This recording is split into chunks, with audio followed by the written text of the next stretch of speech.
Welcome to Luca is a Billionaire, where the only thing I invest in is your answers. In this video, I will explain how to play Pokémon Scarlet and Violet on your Android device.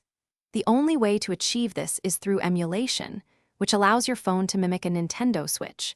You'll need a robust Android phone or tablet, as these games require significant processing power. Remember, always ensure you legally own the game before attempting to play it via an emulator. This ensures a fair and ethical gaming experience for everyone. Choosing the correct emulator is your next vital step. For playing Nintendo Switch titles like Pokémon Scarlet and Violet on Android, Yuzu and Skyline are two of the most recognized options.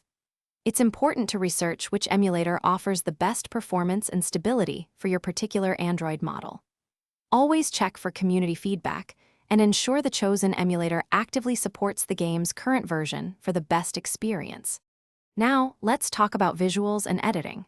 Incorporate relevant movie clips or high-quality, still images to visually support your explanations.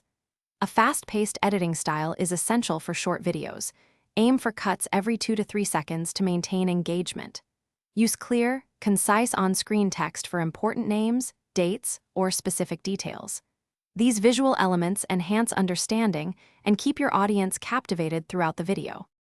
To enhance your gameplay, optimizing performance is key.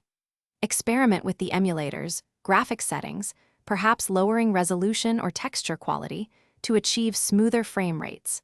For a more authentic and comfortable experience, consider pairing an external Bluetooth controller with your Android device. Regularly updating both your emulator and game files will also help maintain compatibility and performance. Finding the perfect balance of settings will greatly improve your journey through Paldea. Thanks for watching and please subscribe. It's the best investment you'll ever make.